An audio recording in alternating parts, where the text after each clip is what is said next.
of your career, of course, having Nessa by your side. Pero what does this mean to you, as an actor and also as an entrepreneur? Oo, it means a lot to me kasi syempre andun ako when, 6 years ago when they were probably at the semi-start of their brand. And I'm just really grateful to be part of the growth. And syempre, as an artist, alam mo, kailangan nating i-reward ang sarili natin sa mga hindi lang sa pagkain, kung hindi sa mga iba't ibang ginagawa din as outside the industry. And ako, masaya ako na natututo rin ako sa kanila, kila Sir Ricky, kila Eric, and hence yung branch na nalalabas in the next months. Yes, segue na rin to of course you're working with Wing Charo, Santos, PBS-CBN. Kamusta na ba so far yung progress ng film niyo? Are we gonna be able to see that on screen, on the big screen, anytime soon? Very soon. So this year, yun ang plano na maipalabas siya. Hopefully in the cinemas.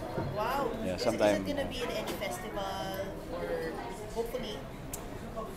Baka hindi. Baka hindi. Wow, Baka hindi. commercial run. Yes, baka commercial run. Pero what is this gonna be about? Itong film na to, it's gonna tackle Oh, it will tackle so many aspects of love, relationships, friendships, and basta.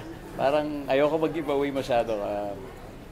Very interesting kasi yung kwento ng dalawang characters. How was it working with you? Ay, grabe. Kakaiba. Sabi ko, napakaswerte ko na makasama lang halimbawa sa isang room na ganito si Ma'am Charo. Pero much more, makasama siya sa isang pelikula. Sa bawat moment na nag-uusap kami, ang dami ko talagang natututunan sa kanya. She really inspires me because of her stories, di ba? Yung lahat ng napagdaanan niya, lahat ng experience niya in the industry. And pinakamahalaga dun, yung makita ko firsthand, yung kanyang talent. Grabe, at maka-eksena mo siya. And yun nga, kumusta siya sa eksena? Kamusta kayo sa eksena together? Grabe, sobrang hanip talaga. Professional, napakagaling talagang. Wow. Alam mo kay, she's a pillar, di ba, in the industry. So many people look up to her. I look up to her. And talagang sabi, wow, yun pala talaga yung dahilan kung bakit.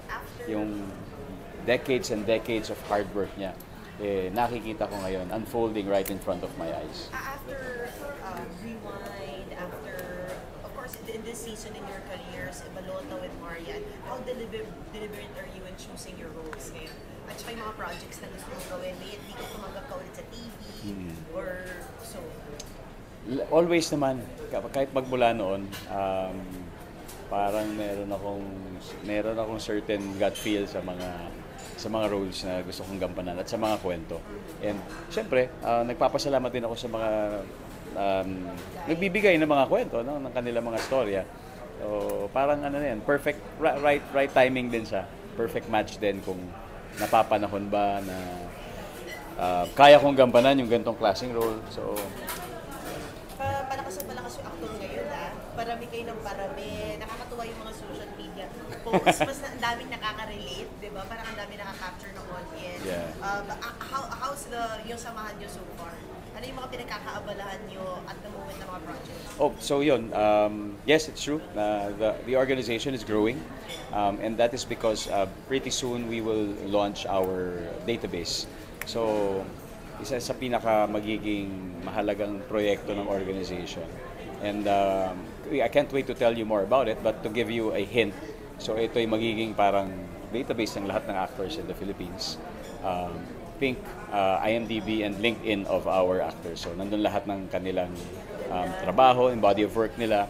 Pero pinakamahalaga, lahat doon ay, kumbaga, yung aming profile photos, talagang uniform ang lahat.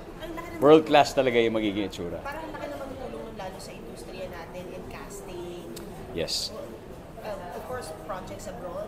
Kasi marami talagang tumitingin sa atin, especially that global na talaga yung platform natin. ang dami ng opportunities for casting, especially in other countries. So, syempre kailangan nilang maghanap ng isang platform kung saan papasok sila. Magse-search sila, sino ba yung mga pupwede nating makast dito. So that's going to be one of the features of the database, wherein you can